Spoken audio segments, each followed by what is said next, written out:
नमस्कार, मैं हूं दिबांग। एबीपी न्यूज के खास कार्यक्रम प्रेस कॉन्फ्रेंस में आपका स्वागत है। पिछले हफ्ते देश भर की निगाहें रहीं बिहार पर, जहां नीतीश कुमार ने 8वीं बार मुख्यमंत्री पद और तेजस्वी यादव ने दूसरी बार उप मुख्यमंत्री पद की शपथ ली। बीजेपी के नेताओं में सबसे ज्यादा चर्चा रही मोदी की, बिहार के मोदी की। हमारे आज के खास मेहमान सुशील मोदी, जो बिहार के उप मुख्यमंत्री रह चुके हैं, फिलहाल राज्यसभा के सांसद हैं। आपका स्वागत है। आपसे सभी जरूरी सवाल पूछे जाएंगे, लेकिन उससे पहले देखते हैं ये रिपोर्ट। सुशील मोदी बिहार के पूर्व डिप्टी सीएम और बीजेपी के कद्दावर नेता। 5 साल पहले की बात है, बिहार में नीतीश और तेजस्वी की महागठबंधन की सरकार थी। सुशील मोदी ने लालू परिवार के खिलाफ मोर्चा खोल दिया। रोज प्रेस कॉन्फ्रेंस करते और लालू परिवार पर हमला करते। नतीजा ये हुआ कि नीतीश और तेजस्वी का गठबंधन टूट गया और नीतीश बीजेपी के साथ हो गए। सुशील मोदी की ये बड़ी सियासी जीत थी। दोनों की दोस्ती को सियासी से भी ज्यादा राम लक्ष्मण की जोड़ी कहा जाने लगा। लेकिन अब सुशील मोदी बिहार नहीं, दिल्ली की राजनीति में है और अब जेडीयू से उनकी पार्टी की दोस्ती भी टूट गई है। नीतीश कह रहे हैं सुशील मोदी उनके डिप्टी होते तो ऐसा नहीं होता, लेकिन सुशील मोदी खुद को ठगा महसूस कर रहे हैं। कह रहे हैं उनकी पार्टी के साथ धोखा हुआ। अब अपने दोस्त नीतीश से वो विरोधी का धर्म निभा रहे हैं और लगातार हमले कर रहे हैं। आज एबीपी न्यूज के प्रेस कॉन्फ्रेंस में सुशील मोदी खुद देंगे सभी सवालों के जवाब। मेरा पहला सवाल यह है कि बीजेपी अपने आप में एक बहुत तेज तर्रार पार्टी, बड़ी चौकस पार्टी, बहुत बड़ा इसका खुफिया तंत्र, तरह तरह की जानकारियां और उन जानकारियों पर तेज़ी से उठाए गए कदम। उसके बावजूद जब ये सरकार गिरी तो आपने तो कहा मैं शॉक्ड हूँ, और आपने एक कहावत भी सुनाई कि मुर्गी फिर बेल तले नहीं जाएगी। ये जा ही नहीं सकते आरजेडी की तरफ। क्या हुआ? कहाँ आप लोग पस्त रह गए? कहाँ सोते से रह गए? देखिए, नीतीश जी की माइंड को समझना बहुत मुश्किल है। दिन रात उनके साथ काम करने वाले, बगल में बैठने वाले भी उनके दिमाग को समझ नहीं सकते। उनके दिल में क्या है और क्या करेंगे, अगला कदम क्या होगा, ये समझना बहुत मुश्किल है। जब लालू जी से उन्होंने गठबंधन तोड़ा तो लालू जी भौचक्का थे, और जब इस बार हम लोगों से गठबंधन तोड़ा तो हम लोग अवाक थे। यद्यपि पिछले 4-5 महीनों से संकेत दे रहे थे, इफ्तार पार्टी से लेकर जातीय गणना को लेकर जो दिल्ली गए से लेकर 1 दर्जन जो है, लेकिन मुझे लगता था कि कुछ भी हो जाए नीतीश जी लालू जी के साथ नहीं जाएंगे। कांग्रेस और राजद, यही 2 उनकी कमाई थी जिसके खिलाफ वो जिंदगी भर लड़ते रहे। इमरजेंसी में जेल गए, जेपी आंदोलन, तो मुझे भरोसा नहीं था। जबकि आपके कई पत्रकार मित्र कहते थे मुझे कि देखिए नीतीश जी कुछ भी कर सकते, तो मैंने कहा था कि फिर मुर्गी बेल तले, कि फिर मुर्गी जाएगी बेल के पेड़ के नीचे। एक बार गए तो किस प्रकार से अपमानित होकर और घुटन महसूस करके लौट कर आए। तो और कोई बीजेपी का खुफिया तंत्र नहीं है, आप ही लोगों के पत्रकार ही हमारे खुफिया हैं। उन्हीं से जो समाचार मिलते हैं बाकी मिलते हैं। और देखिए, अंतिम समय तक हम लोगों ने प्रयास किया। और जब ललन सिंह जी की प्रेस कॉन्फ्रेंस हुई 2 दिन पहले, तो खुद अमित शाह जी ने टेलीफोन किया और पूछा नीतीश जी से कि क्या ये ललन जी का देख रहे हैं टीवी पर बयान आ रहा है। तो उनका वक्तव्य था, उन्होंने कहा कि अमित भाई, आपके यहाँ गिरिराज सिंह और हमारे यहाँ ललन सिंह, अरे इन लोगों के बयानों पर ज़्यादा गौर मत कीजिए। तो यानी 2 दिन पहले भी उन्होंने एकदम आश्वस्त किया कि ऑल इज़ वेल, सब ठीक चल रहा है, कोई चिंता मत कीजिए। इसलिए धोखा हुआ है। हम भी अवाक हैं, भौचक्का हैं कि नीतीश जी ऐसा भी कर सकते हैं। कम से कम मैंने तो नहीं सोचा था, मेरे पार्टी के भी अधिकांश लोगों को ही लगता था कि ऐसा नहीं करेंगे, लेकिन किया उन्होंने। पर ऐसा नहीं है कि उनकी तरफ से संकेत नहीं थे। यानी गृह मंत्री जी ने यहाँ बैठक बुलाई थी जुलाई में, उसमें नहीं आए। कोविंद जी का जो विदाई समारोह उसमें नहीं आए। मुर्मू जी का जो शपथ ग्रहण समारोह था उसमें नहीं आए। प्रधानमंत्री जी की नीति आयोग की जो बैठक थी उसमें भी नहीं आए। आप लोग अगर उसको करीब से देखें तो बीजेपी के अब कुछ लोग बोल रहे हैं कि हम लोग शायद कहीं ना कहीं आत्ममुक्त हो गए थे। हमें लग रहा था कि जो आपने कहा कि भैया जा ही नहीं सकते वहां पर। नहीं, इसलिए मुझको लगता था कि जो लालू नीतीश का जो संबंध रहा है, और वो तो बहुत पुराना रहा है, आप यूनिवर्सिटी में थे, इसलिए जो लगातार लड़ते रहे, उसी कारण वो लगातार सत्ता में भी आते रहे। लेकिन इसमें मैंने कहा कि धोखा हुआ जो कहे उसको, देखिए वो मीटिंग में नहीं गए। हाँ, जब नीति आयोग की बैठक में नहीं गए तब कान खड़ा हुआ। उसके पहले तो ठीक है, राष्ट्रपति के शपथ ग्रहण में नहीं गए तो कोई मुख्यमंत्री न भी गया तो कोई बड़ी चीज़ नहीं है। नीतीश जी यूँ भी दिल्ली बहुत कम आते थे और यहाँ पर हर हफ्ते कोई भोज होता है, कोई डिनर होता है, तो Nitish ji in general avoid करते थे। लेकिन जो नीति आयोग की बैठक हुई और उसी दिन वो पटना में हैंडलूम भवन का उद्घाटन कर रहे हैं, ये हैंडलूम दिवस के कार्यक्रम का, शाम को घूम रहे हैं, तब लगा कि भाई क्या मामला है। लेकिन फिर भी जो है सही बात ये है जो कही आप मुझे, ये तो मैंने दिल्ली आकर नेताओं को 6 महीने पहले बता दिया था कि ये सरकार 5 साल कार्यकाल पूरा नहीं करेगी, लेकिन फिर भी एक उम्मीद रहती है। आपने तो पहले ही बता दिया था कि 5 साल नहीं चलेगी, लगातार वो संकेत भी दे रहे थे, फिर भी आपका जो केंद्रीय नेतृत्व था वो कुछ कर ही नहीं रहा था। किसी को दोष देने का इसमें कारण नहीं है। देखिए 3 कारण है मुख्य रूप से। ये जो पूरा जो घटनाक्रम है, ये 3 धाराओं का मिलन है, संगम है। पहली धारा है नीतीश जी की महत्वाकांक्षा, ये रह रह कर जगती रहती थी। ऐसा नहीं कि पहली बार ये महत्वाकांक्षा जगी है, यानी पिछले जो आदमी 15 साल 17 साल मुख्यमंत्री रहा, कद्दावर नेता है, केंद्र में रेल का मंत्री रहा, तो बीच बीच में वो हिलोरे मारता था, मैं कुछ बन जाऊं, फिर दब जाती थी महत्वाकांक्षा, फिर जग जाती थी। तो पहली धारा है महत्वाकांक्षा। दूसरा है जलन। ललन सिंह मंत्री नहीं बने, इसमें बीजेपी का कोई दोष नहीं है।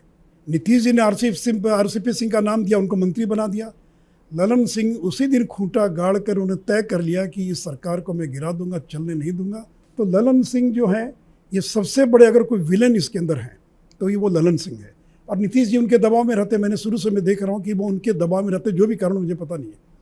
और तीसरी धारा है व्याकुलता।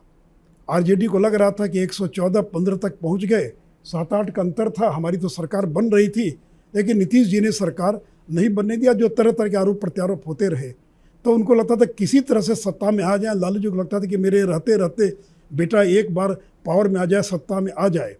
तो ये जो व्याकुलता, ये जलन, ये महत्वाकांक्षा, इन 3 धाराओं का जो समागम था, जो संगम था, जो मिलन था, उसी का परिणाम ये सारी घटना। इसमें कोई सिद्धांत नहीं है।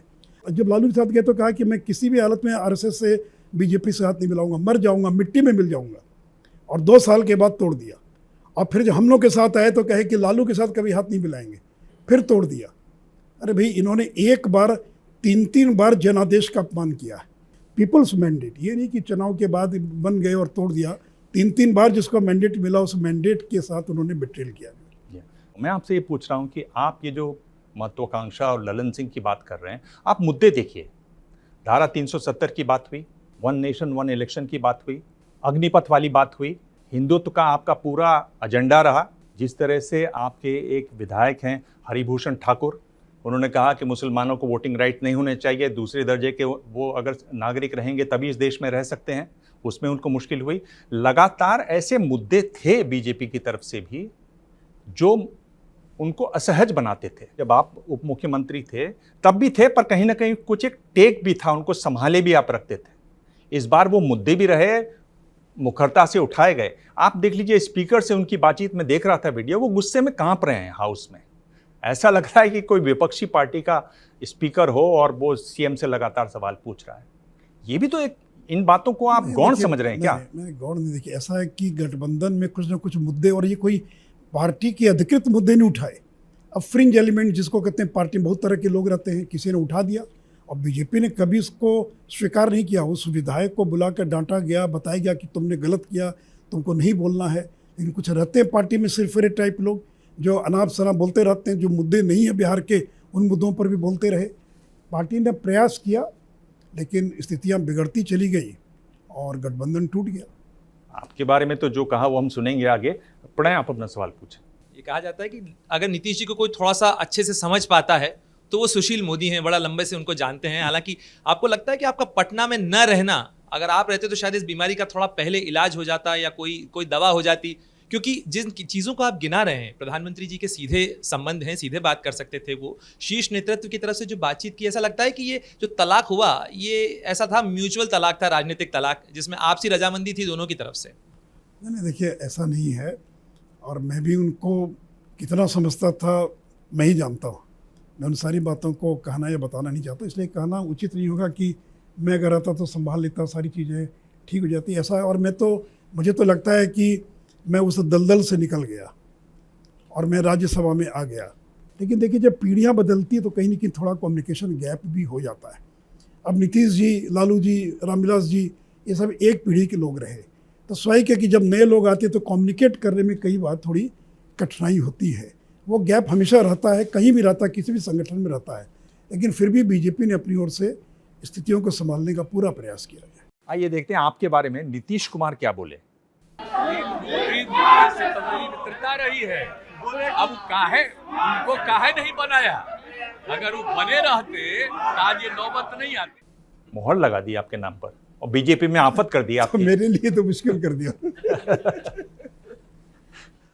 ये कैसे हुआ कि आपने इतनी घनिष्ठता बना ली नीतीश कुमार से? नीतीश कुमार का घनिष्ठ होने के लिए क्या होना चाहिए? कुछ नहीं होना चाहिए। नीतीश कुमार किसी के भी घनिष्ठ नहीं हो सकते। आज तक आपका नाम ले रहे अरे हैं। भाई, घनिष्ठ मतलब ऐसा घनिष्ठ तो बहुत लोग हैं ना, मैं ही थोड़ी हूँ।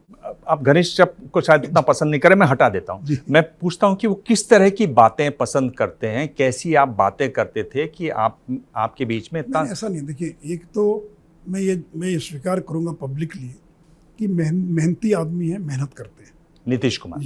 And he is a good administrator.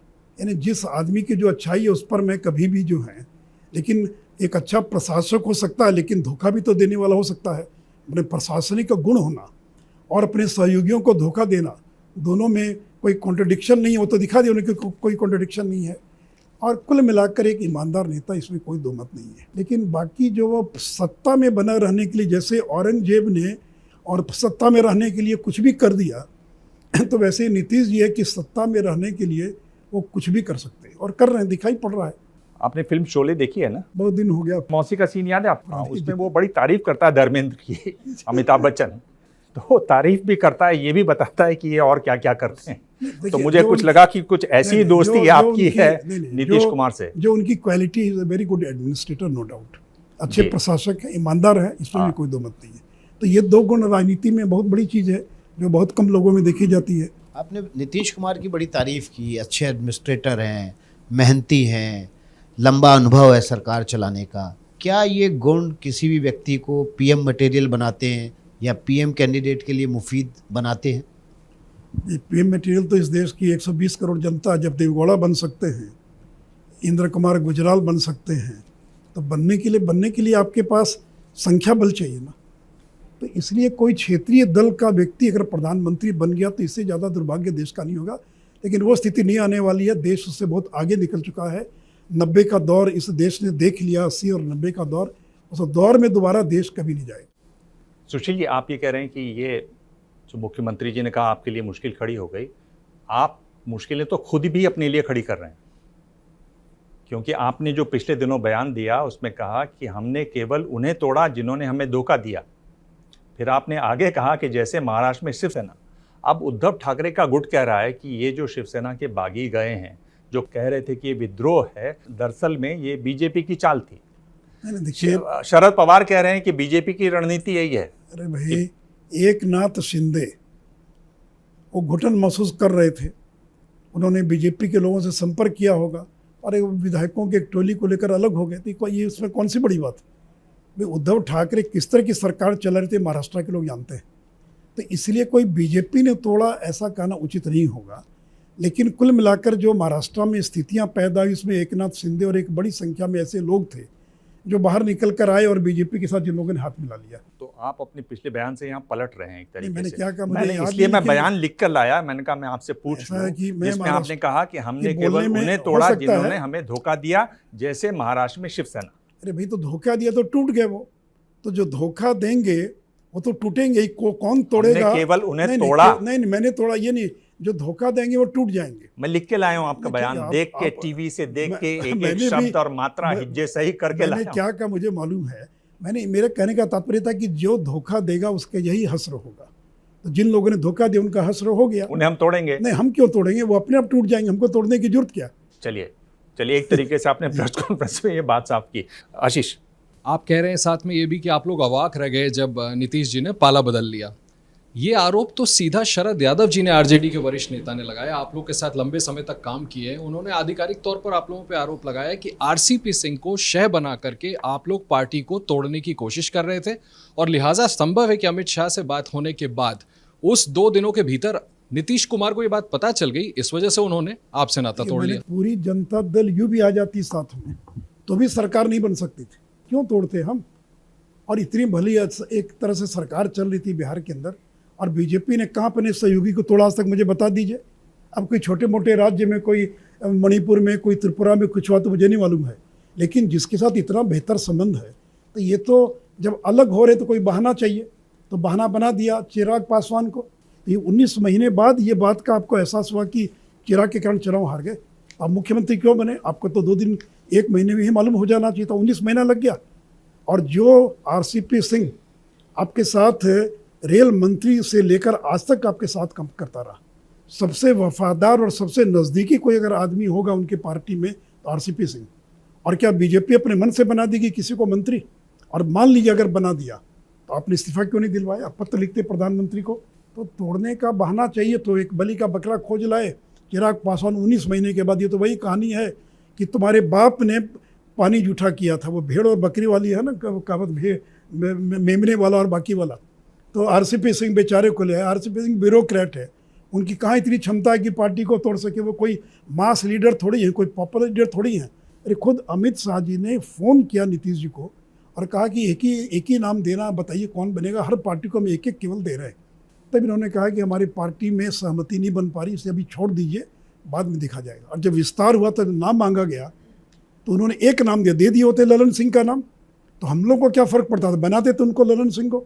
लेकिन आपने नाम दिया आरसीपी सिंह को, आपके जाति के बिरादरी के सबसे विश्वस्त आदमी हैं, आपने उनका नाम दिया, उनको बना दिया। अब कह रहे हैं 19 महीने की, इतने महीने के बाद कह रहे हैं कि बिना पूछे बना दिया। मैं चुनौती दे रहा हूँ कि वो आपके चैनल पर अगर हिम्मत हो तो आपको वो कहें कि अमित शाह ने कोई फ़ोन नहीं किया था और मैंने उनका नाम नहीं दिया, अपने मन से बीजेपी ने मंत्री बना दिया। ये जो इतना बड़ा आपने चैलेंज दे दिया कि नीतीश कुमार खुद आकर कहें, और वो ऐसा कहते हैं तो कोई बड़ा टेप वेप निकालेंगे क्या आपकी? देखो ये आवाज़ सुनो अपनी। चलिए पहले बोले तो, जब बोलेंगे तो उसका क्या रिस्पॉन्स देना देखेंगे। लेकिन आप ही मुझे बताइए ना देगा कि किसी पार्टी के अंदर किसी को मंत्री क्यों कोई बनाएगा, और बनाएगा तो आप क्यों चुथेंगे, ये मुझे बताइए ना। आप उनका कार्यकाल पूरा होने तक क्यों इंतजार करें? एक सिंपल आप ही उसका जवाब दिए कि क्यों 11 महीना या 12 महीना क्यों आपने इंतजार किया? उनका जो ज़मीन घोटाला है उसको आप कितना बड़ा घोटाला मानते हैं? देखिए मैं उसके बारे में कोई किस आदमी ने कितनी ज़मीन है, नहीं ज़मीन है, क्या है, ये मुझे नहीं मालूम है।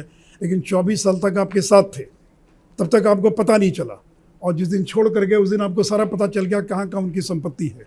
तो ये जो है उसकी सफाई वो देंगे, मैं क्यों डिफेंड करूँ आरसीपी सिंह या किसी सिंह को? मैं क्यों डिफेंड करूँ? आखिर ऐसी क्या वजह रही है कि भारतीय जनता पार्टी अपने तय पर वहाँ अभी भी मजबूत नहीं हो पाई है और उसको उन सामाजिक आंकड़ों का, समीकरणों का सहारा लेने पर मजबूर होना पड़ा है? राज्य में आप देखेंगे बीजेपी की खासियत है, संघ परिवार की खासियत है नई पीढ़ी के लोगों को आगे लाना।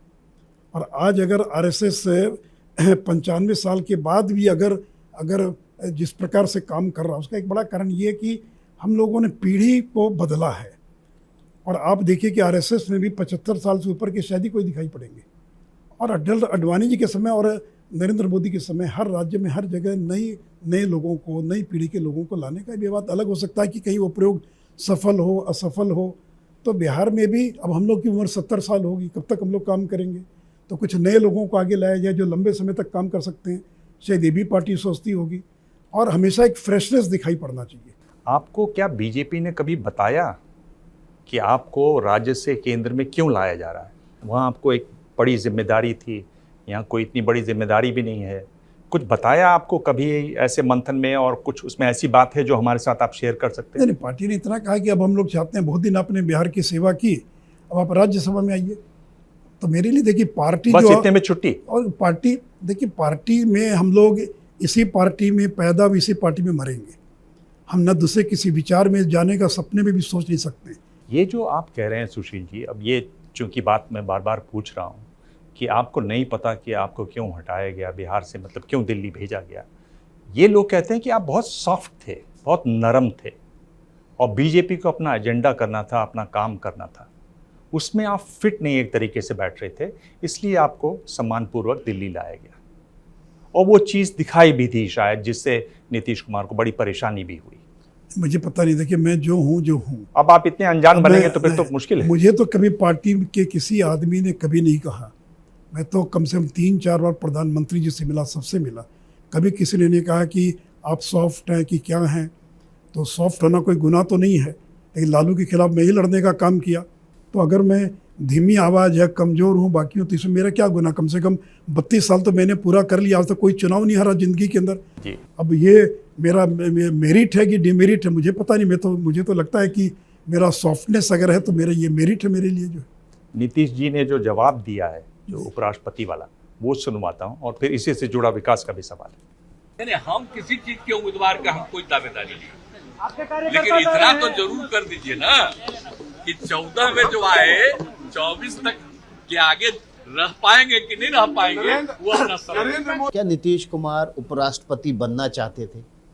और अगर बनना चाहते थे तो क्यों नहीं बना दिया? सरकार भी बची रहती। देखिए, मुझे नहीं मालूम है कि वो स्वयं बनना चाहते थे कि नहीं चाहते थे, लेकिन उनके दो बहुत नज़दीकी, जो 5-6 नज़दीकी लोग हैं, दो अत्यंत नज़दीकी लोगों ने बीजेपी की 2 नेता जो मंत्री हैं वहाँ पर, उनसे एक बार 2 बार संपर्क किया और कहा कि अच्छा होता है कि उनको प्रेसिडेंट या वाइस प्रेसिडेंट, अगर उनको उपराष्ट्रपति बना देते तो ज़्यादा अच्छा रहता। तो जहाँ तक बात पहुँचानी थी, बातचीत करना था, लेकिन बीजेपी क्यों बनाएगी भाई? हमारा जब अपना बहुमत है तो इस तरह के महत्वपूर्ण पदों पर कभी भी कोई पार्टी, चाहे कांग्रेस हो या बीजेपी हो, अगर हमारा अपना बहुमत नहीं और बिना दूसरों के समर्थन के हम नहीं बना सकते, तभी किसी कॉम्प्रोमाइजिंग कैंडिडेट को बनाता है, तो क्यों बीजेपी बनाती? तो उन लोगों को बता दिया कि बनाना संभव नहीं है। अब ये नीतीश जी से पूछकर उन्होंने बातचीत की या नहीं बातचीत की, मैं नहीं कह सकता हूँ। कोई नेता पहले कहता है क्या कि मैं दावेदार हूँ? और भी नीतीश जी जैसा व्यक्ति, इतना महीन आदमी, वो कभी कहेगा कि मैं मुख्यमंत्री का दावेदार हूँ? वो कभी कहेगा कि मैं राष्ट्रपति और प्रधानमंत्री पद का दावा? तो नज़दीकी अगल बगल के लोग कहते हैं कैसा नेता हो, प्रधानमंत्री जैसा हो, इनमें वो गुण है, इनको बनना चाहिए। तो नज़दीकी लोग कहते हैं। लेकिन एक बात मैं और बता दूँ, लोकसभा का चुनाव होगा नरेंद्र मोदी के नाम पर, इसलिए महागठबंधन कितनी भी कोशिश कर ले, लोकसभा चुनाव में बिहार में काफ़ी बड़ी संख्या में और नरेंद्र मोदी पहले से ज़्यादा सीटों को लेकर हम नरेंद्र मोदी की झोली में देने का काम करेंगे। नरेंद्र मोदी और अमित शाह के नेतृत्व में पार्टी, भारतीय जनता पार्टी देश में सबसे बड़ी पार्टी बनी है। और ये बार बार कहा भी जा रहा है, जैसे नड्डा जी बिहार में गए, उन्होंने कहा कि क्षेत्रीय पार्टियां समाप्त हो जाएंगी। क्या बीजेपी ये भी एक गठबंधन टूटने का कारण है? देखिए, नड्डा जी ने जो कहा, रोज पब्लिक मीटिंग में भाषण करते हैं कि असमय का घोड़ा चल चुका, सबका सफाया हो जाएगा, सबका मर्डर कर देंगे क्या? कोई नहीं रहेगा, हम रहेंगे। इसका मतलब क्या होगा? सबको ख़त्म कर देंगे क्या? अरे ये तो पब्लिक मीटिंग में बाकी के अंदर बोलने का एक तरीका होता है, लेकिन जब तोड़ना है तो उसको एक मुद्दा बना रहे हैं, बोल रहे हैं कि ख़त्म कर देंगे। अरे कोई किसी को ख़त्म क्या करेगा? लेकिन ये सब कोई मुद्दा नहीं है। ऐसा कुछ आपने पार्टी को अब फॉर्मूला दिया है? कोई 3 पॉइंट ऐसे अगर आपको बताने हो बीजेपी को, कैसे बीजेपी दोबारा खड़ी हो? देखिए, ऐसा है कि अभी तो 24 घंटा 48 घंटा बीता है। अच्छा। बैठेंगे हम लोग, सारी चीज़ों का बैठकर विचार करेंगे। और देखिए, आज ठीक है, बिहार की बीजेपी 2015 वाली बीजेपी नहीं है। कोई भी ऐसा मतदान केंद्र नहीं है बिहार का जहाँ पर कि 5-6 हमारे वर्कर नहीं होंगे। इतना स्ट्रॉन्ग संगठन और समाज के सभी तबके के लोगों को हम लोग जोड़ा। अभी राज्यसभा में जिस शंभू शरण पटेल को टिकट दिया पार्टी ने, वो अति पिछड़ा समाज से आते हैं, तो हम लोगों को भी सामाजिक समीकरण ध्यान में है जी। और सबसे ज़्यादा पिछड़े किसी पार्टी में होंगे तो भारतीय जनता पार्टी में होंगे। तो इसलिए सोशल कॉम्बिनेशन, जो सोशल इंजीनियरिंग है, उसमें हम लालू यादव और नीतीश कुमार से 2 कदम आगे हैं। इसलिए जिस तरह से लड़ना, वो बैकवर्ड फॉरवर्ड की भी लड़ाई लड़ना चाहेंगे। 15 का चुनाव इसलिए हार गए कि एक बयान आ गया आरक्षण पर, जिसको तोड़ मोड़ का इतना प्रचार किया गया और बैकवर्ड फॉरवर्ड में कन्वर्ट कर दिया गया कि हम 54 पर पहुँच गए। लेकिन अब वो स्थितियाँ बदल गई हैं। देश में एक जोड़ी है अमित शाह मोदी जी की, दूसरी जोड़ी आपकी मोदी जी और नीतीश जी की रही है। और अभी जो नीतीश कुमार जी को देखा जा रहा है कि जैसे वो आप भी पीएम मटेरियल आडवाणी जी बोल गए थे और उनको पीएम मटेरियल के तौर पे देखा जा रहा है, तो आपने ये भी कहा कि नीतीश जी को समझना बहुत मुश्किल है। संगति तो आप भी उनके साथ बहुत रही, क्या आपको भी इतना समझना मुश्किल है कि भविष्य में पोस्ट इलेक्शन 2024 कुछ ऐसी स्थिति जब बनेगी तो ये जोड़ी फिर से कामयाब बन के सामने आ जाए? नहीं, अब किस जोड़ी की बात करें मुझे पता नहीं, कम से कम उस जोड़ी का मैं हिस्सा नहीं रहने वाला, न हूँ मैं। लेकिन देखिए, ये सब केवल एक ख्याली पुलाव है। नरेंद्र मोदी 2014 में जितने ताकतवर थे, आज उससे कई गुना ज़्यादा ताकतवर हैं। अब लोगों को भरोसा है कि यही व्यक्ति जो काम कर रहा है ये कर सकता है, तो वह वोट था वायदे का वोट, यह वोट है भरोसे का वोट। लोगों को कॉन्फिडेंस है। सुशील जी, आपकी बातों का निचोड़ ये है कि नीतीश कुमार जी अनरिलायबल है, वो ट्रस्टवर्दी नहीं है, उसके बावजूद कि उन्होंने सबके साथ धोखा किया, आप लोगों ने अलायंस किया, आप लोग पावर में आए। क्या कहीं ऐसा तो नहीं है, क्योंकि ऐसा लग रहा है कि आप दोनों के बीच में कोई तालमेल में कोई कास्ट कैलकुलस करके आप 2024 इलेक्शंस में आप अपने को भी और नीतीश कुमार को भी जितवाना चाहते हैं? क्या ऐसा कोई कास्ट कैलकुलस है बिहार में? ऐसा कुछ नहीं है। और मैंने कहा कि 2024 के अंदर, और अभी तो देखिए केसीआर है, ममता बनर्जी, इतने लोग हैं। और इसके पहले भी इस देश के अंदर जब भी यूनाइटेड फ्रंट की गवर्नमेंट या बाकी बनी, तो पोस्ट पोल ही जो है कोई नेता इमर्ज हुआ, कोई किसी को स्वीकार करने के लिए तैयार नहीं है। लेकिन वो स्थिति बनने वाली नहीं है, मैं फिर आपको बता रहा हूँ। और आप मुझसे ज़्यादा जान रही हैं, पूरे देश को आप देख रही हैं कि किस तरह से बीजेपी की सरकारें लौट कर आ रही है। नरेंद्र मोदी का जो ग्राफ है, कोविड में जो उन्होंने काम किया, जिस तरह से महंगाई को नियंत्रित करने के लिए कोशिश कर रहे हैं, लोगों को ये लगता है ईमानदार आदमी है। दूसरा ये लगता है ये आदमी कोशिश तो कर रहा है, प्रयास तो कर रहा है। प्रयास करता हुआ कोई, देखिए, लोग राजनीति में ईमानदार और प्रयास करता हुआ दिखाई पड़ना चाहिए। दो चीज़ें बहुत महत्वपूर्ण हैं और ये चीज़ें लोग देख रहे हैं। अभी तो गुजरात का इलेक्शन होगा ना, अभी तो देखिए 24 के पहले शायद 17-18 राज्यों का चुनाव होना बाकी है। तब देखेंगे मध्य प्रदेश में क्या होता है, गुजरात में क्या होता है। तो इसलिए देखिए, आज के डेट में या 24 तक इस देश में कांग्रेस की तो ताकत है ही नहीं। क्षेत्रीय दल कितना भी जोर लगा ले, अपने अपने राज्य में थोड़ी बहुत सीटें जीत जाएं, लेकिन कोई नरेंद्र मोदी को 2024 में रोक नहीं पाएगा। 29 में क्या होगा, 29 में देखा जाएगा। पर बिहार का अगर आप आंकड़ा देखें और अगर आप देखें जितने वोट बीजेपी को मिलते हैं, यानी 20% अगर असेंबली में मिलते हैं तो करीब 25% वो लोकसभा में हो जाते हैं। अगर आप आरजेडी को देखें तो 23% असेंबली में, तो करीब 20% लोकसभा में हो जाते हैं। 15 पर जेडीयू रहती है, 7 या 8% कांग्रेस को वोट मिलते हैं। पासवान को देखें, एलजेपी को, तो करीब 6%, 4% लेफ्ट को मिलते हैं। तो इसमें तो आपका अगर इन आंकड़ों को जोड़ें तो बड़ा कम बैठता है आंकड़ा, मतलब 30 तक नहीं पहुंचता है। 2014 का रिजल्ट निकाल के देख लीजिए।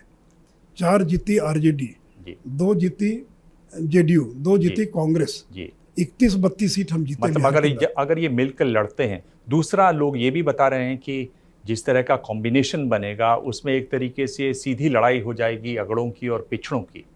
तो ये सब तो भी आपकी चिंता के विषय हैं या नहीं? कोई चिंता का विषय नहीं है। नरेंद्र मोदी बिहार में पिछड़ों के प्रतीक हैं और बिहार का गरीब जो है वो उनको जो पिछड़ा है बिहार का, वो उनको पिछड़ा मानता है।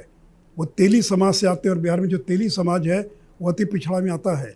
और 2014 के अंदर सारा वोट अति पिछड़ा का खिस्सा कर नरेंद्र मोदी के साथ चला गया।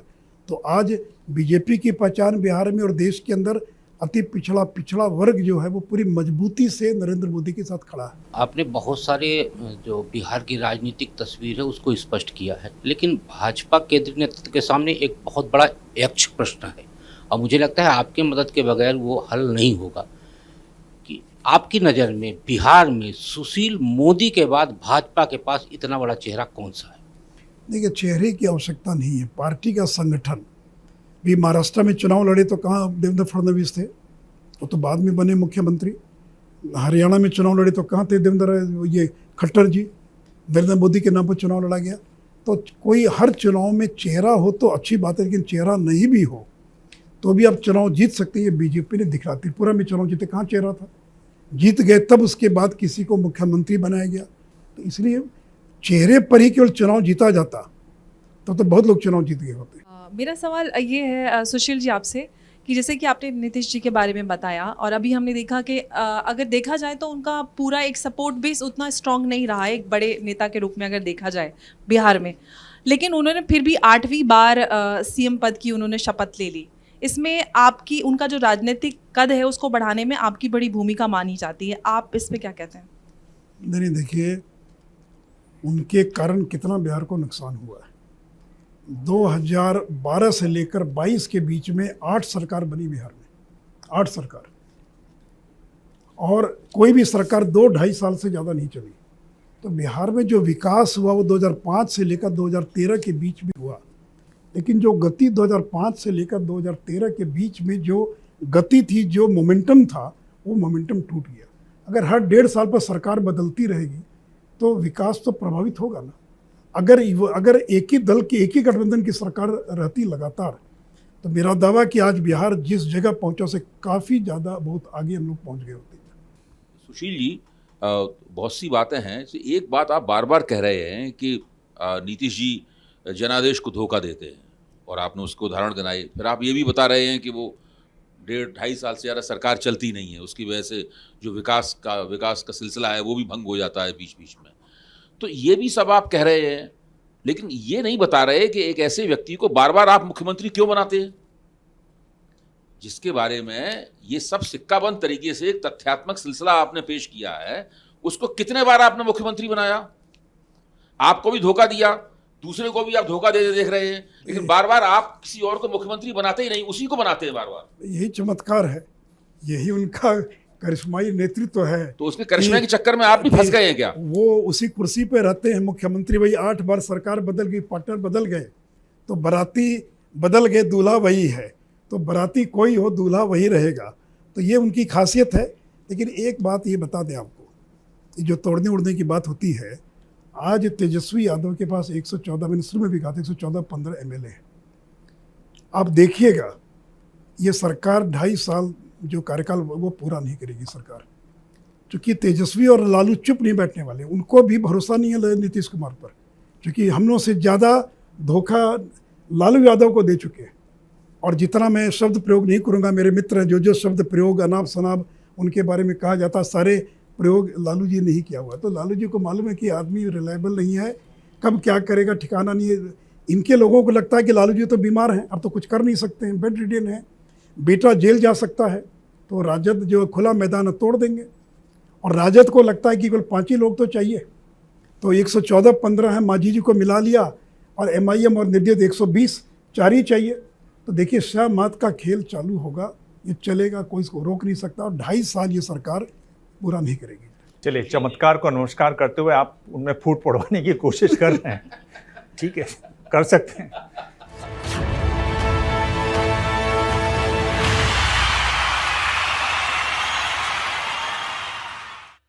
सुशील जी, अब जो दौर है ये रैपिड फायर का दौर है। मैं आपसे 5 सवाल पूछूंगा, हर सवाल के साथ मैं आपको 2 ऑप्शन दूंगा, उनमें से आपको एक चुनना है। तीसरा ऑप्शन भी आपके पास है, आप पास कह सकते हैं, आप छोड़ सकते हैं, अगला सवाल ले सकते हैं। तो पहला सवाल है, आपको क्या ज़्यादा रास आता है, स्टेट पॉलिटिक्स या केंद्र की राजनीति? State politics. क्यों? क्योंकि छोटा दायरा रहता है, ये समुद्र है जो दिल की बात जुमा पे आ गई आपकी। नहीं, जहाँ इतना लंबा समय बीता, 40 जिंदगी का 60-70 साल बीत गया, तो सही एक आदमी को जानते हैं, गली कुचे को जानते हैं, लोगों को जानते हैं। बीजेपी ने जो राज्य में कोई एक नेता नहीं चुना, उसकी वजह क्या है? राज्य में बीजेपी के नेता इतने सक्षम नहीं हैं, या केंद्रीय नेतृत्व का ध्यान नहीं है? नहीं, इतने नेता हैं कि चुनना ही मुश्किल है। पर सक्षम नहीं है? नहीं, सक्षम सब हैं, लेकिन उसमें कौन ज़्यादा सक्षम है तय करना बड़ा मुश्किल है। तो केंद्रीय नेतृत्व का ध्यान नहीं है? नहीं, ऐसा नहीं। मैंने कहा ना कि इतने लोग हैं, कई बार जब लोग ज़्यादा रहते हैं तो चयन करना बड़ा मुश्किल हो जाता है। इतने सक्षम लोग हैं कि चयन करना मुश्किल हो जाता है, कौन ज़्यादा सक्षम है। देखिए, विकास मुस्कुरा रहे हैं, कह रहे हैं तो जलेबी बन गई।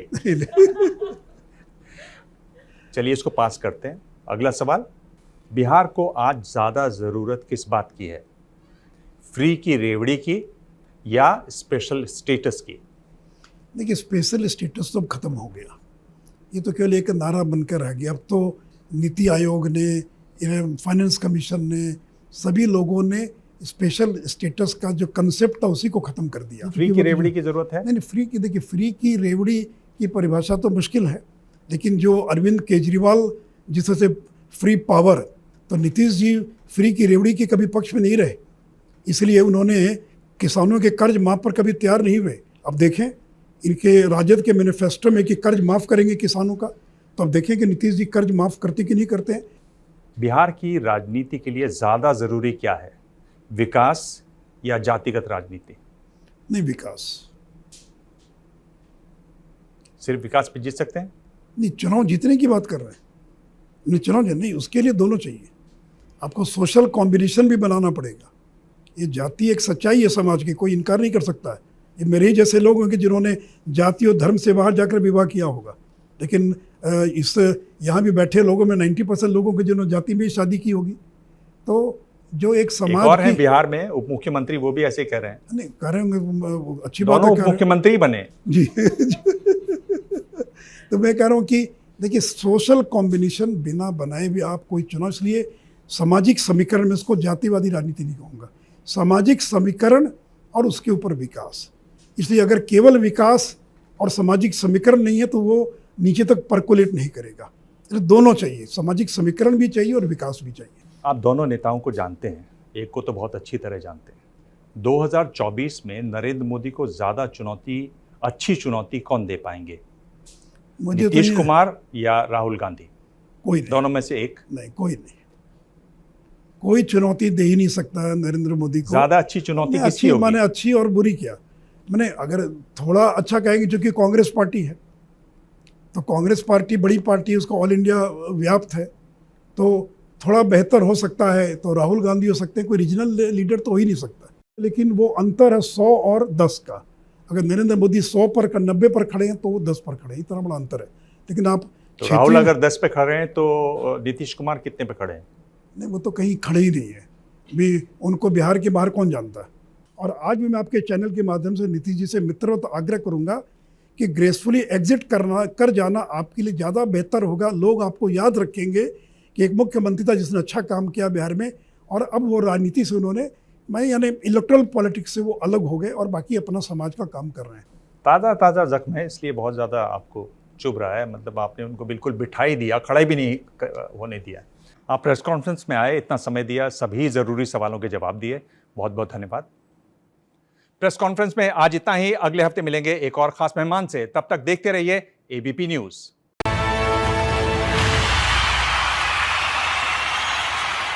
जैसे ही घड़ी का काटा दोपहर 2:30 पे आए, बबीता जी का दिल सास बहू साजिश के लिए मचल जाए।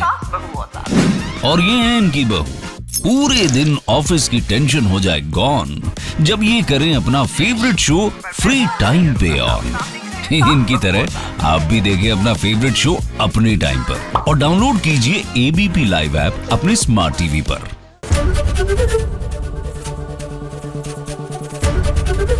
एबीपी न्यूज आपको रखे आगे।